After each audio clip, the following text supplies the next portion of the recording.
अस्सलाम वालेकुम, कैसे हैं आप सब? उम्मीद है आप सब खैरियत से होंगे। आप लोग का वेलकम है मेरे चैनल रूहानी बात पर। बहुत पेनफुल होती है ये सिचुएशन जिसे हम कहते हैं ऑन ऑफ सिचुएशन। मतलब कि डीएफ को समझ ही नहीं आता कि चीज़ें एकदम सही चलने लगती हैं, एकदम ब्रेक आ जाता है, एकदम ऑन हो जाती हैं चीज़ें और एकदम ऑफ हो जाता है। ठीक है, तो क्या मतलब है इस बात का? डीएम चला जाता है, वापस आ जाता है, सब कुछ ठीक हो जाता है, फिर ख़राब हो जाता है और ये ऑन ऑफ सिचुएशन जो है वो चलती ही रहती है। और इसका क्या मतलब है और ये क्यों चलती है और ये कब ख़त्म होती है, होती भी है या नहीं, जो भी। ठीक है, तो आज इससे रिलेटेड जितने भी आपके माइंड में सवाल हैं, ठीक है, आज वो सब यहाँ पर मैं क्लियर करने वाली हूँ। तो आप लोगों ने वीडियो को ध्यान से सुनना है और सिचुएशन को समझना भी है। ठीक है, कि आपको पता चल जाएगा कि आपने करना क्या है, या फिर ये जो ऑन ऑफ सिचुएशन आती है ये क्यों आती है, इसके पीछे मकसद क्या है, ताकि आप उस चीज़ को जो है वो ठीक कर सकते हैं तो ठीक कर लें।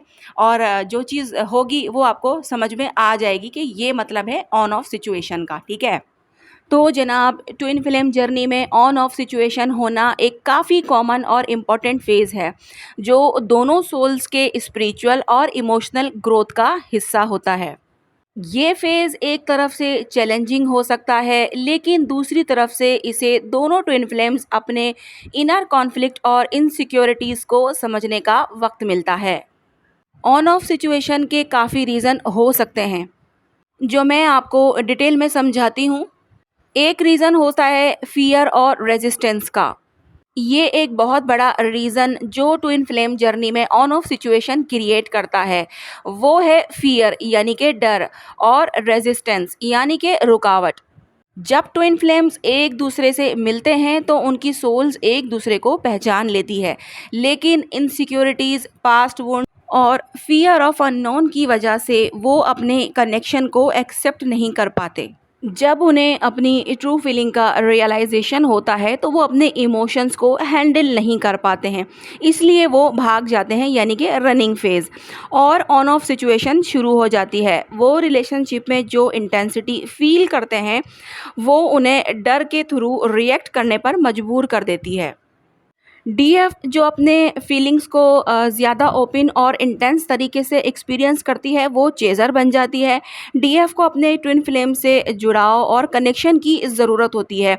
जब डीएम रनिंग करता है तो डीएफ चेज़ करना शुरू कर देती है, जो कि ऑन ऑफ साइकिल को और बढ़ा देता है। ऑन ऑफ सिचुएशन का एक रीज़न टाइमिंग इश्यूज़ भी होता है। ट्विन फ्लेम जर्नी में डिवाइन टाइमिंग का बहुत बड़ा जो है ना वो रोल होता है। जब दोनों ट्विन फ्लेम्स अपने इमोशनल और स्पिरिचुअल ग्रोथ पर काम कर रहे होते हैं तो वो टाइमिंग के लिए रेडी नहीं होते हैं। जब तक दोनों अपने इनर सेल्फ को पूरी तरह से समझकर अपनी हीलिंग को कंप्लीट नहीं करते, तब तक उनका रीयूनियन परफेक्ट टाइमिंग पर नहीं हो सकता। जब दोनों की एनर्जीज मस्कुलाइन और फेमिनाइन बैलेंस नहीं होती, तब ऑन ऑफ सिचुएशन होती है। यानी कि जब एक सोल अपने ग्रोथ में ज़्यादा आगे बढ़ती है और दूसरा पार्टनर जो है वो अपनी हीलिंग को प्रोसेस ही नहीं कर पाता, तो वो एक दूसरे से अलाइन नहीं करते।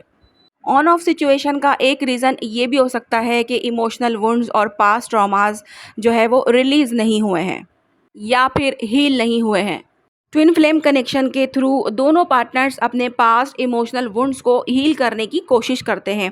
ये वुंड्स पुरानी रिलेशनशिप्स, फैमिली इश्यूज या सेल्फ वर्थ से रिलेटेड हो सकती हैं। ठीक है, जब इन वुंड्स का सामना होता है तो दोनों सोल्स को अपने डीपेस्ट फियर और इनसिक्योरिटीज़ को फेस करना पड़ता है। डीएम को अपनी फियर्स और इनसिक्योरिटीज़ को समझना और एक्सेप्ट करना होता है। अगर उन्होंने पास्ट ट्रॉमास को हील नहीं किया तो वो रिलेशनशिप में अपनी फीलिंग को पुश करते हैं। इसके वजह से ऑन ऑफ सिचुएशन होती है। डीएफ को भी अपने इमोशंस और सेल्फ वर्थ का सामना करते हुए अपनी इनसिक्योरिटीज़ को दूर करना पड़ता है। जब डीएफ अपनी इमोशनल हीलिंग को प्रोसेस करती है तो वो अपने ट्विन फ्लेम से अपने कनेक्शन को ज़्यादा डीपली समझ पाती है। अगर डीएफ अपने वुंड्स को पूरी तरह से हील नहीं करती तो वो चेज़ करने लगती है, जो ऑन ऑफ सिचुएशन को बनाए रखता है। ऑन ऑफ सिचुएशन का एक रीज़न ये भी होता है lack of communication and understanding. यानी कि अगर ट्विन फ्लेम्स अपने इमोशंस को क्लियर तरीके से कम्युनिकेट नहीं करते तो मिसअंडरस्टैंडिंग और कन्फ्यूजन क्रिएट हो सकती है।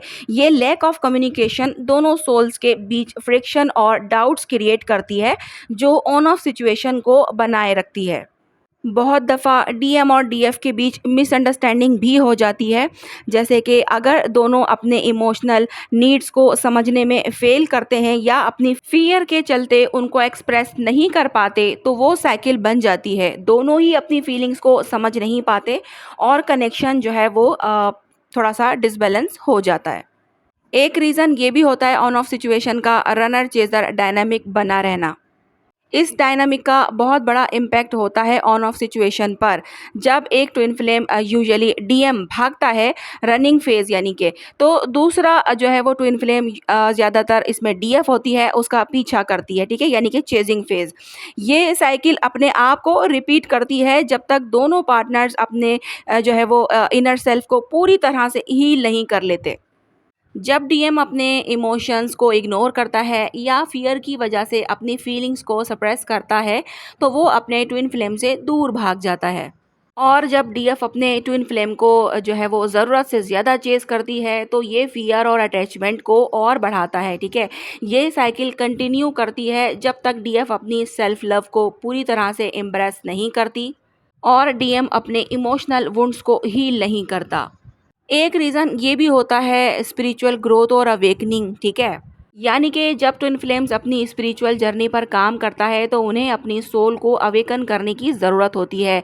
ये अवेकनिंग दोनों ट्विन फ्लेम को एक दूसरे से अलग कर सकती है, क्योंकि दोनों अपनी इंडिविजुअल स्पिरिचुअलिटी ग्रोथ पे फोकस करते हैं। फिर सेपरेशन या नो कांटेक्ट फेज दोनों ट्विन फ्लेम को अपने हायर सेल्फ के साथ कनेक्ट करने का जो है वो वक्त देता है। ये फेज़ दोनों को अपनी स्पिरिचुअल पर्पस को समझने और अपने रिलेशनशिप को एक नए तरीके से देखने का जो है वो मौका देता है। इसके अलावा एक रीज़न जो है वो ये भी हो सकता है कि इनसिक्योरिटीज़ और अटैचमेंट इश्यूज़, यानी कि ट्विन फ्लेम जर्नी में इनसिक्योरिटीज़ और अटैचमेंट इश्यूज़ भी जो है वो ऑन ऑफ सिचुएशन क्रिएट करते हैं। जब एक पार्टनर अपने सेल्फ वर्थ को फील नहीं करता या रिलेशनशिप को ज़्यादा जो है वो अच्छे तरीके से देखने नहीं लगता, तो वो रिलेशनशिप में इम्बैलेंस क्रिएट करता है।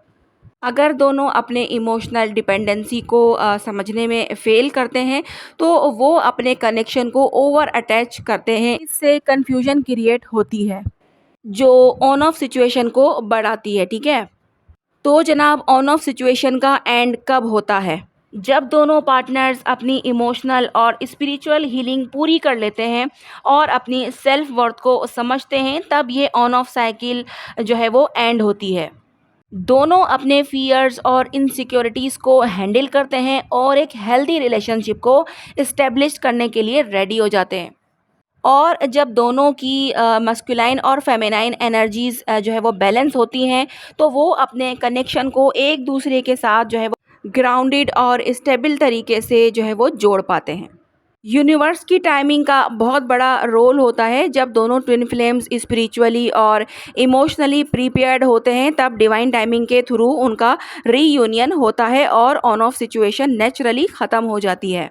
ट्विन फ्लेम जर्नी का ये ऑन ऑफ फेज़ एक इम्पॉर्टेंट पार्ट होता है, जो दोनों सोल्स को अपनी डीपेस्ट फियर्स को फेस करने का मौका देता है। जब तक दोनों अपने इनर ग्रोथ को पूरी तरह से समझ नहीं लेते, तब तक ये साइकिल चलती है। जब दोनों अपने हायर सेल्फ के साथ कनेक्ट होते हैं, तब ये ऑन ऑफ साइकिल जो है वो अपने आप ही ख़त्म हो जाती है। तो यहाँ तक बात आ गई आप लोगों को समझ में कि ऑन ऑफ सिचुएशन किन रीज़न से हो सकती है और ये कब ख़त्म होती है। मैंने यहाँ पर सब चीज़ें क्लियर और वाज़ा बताई हैं।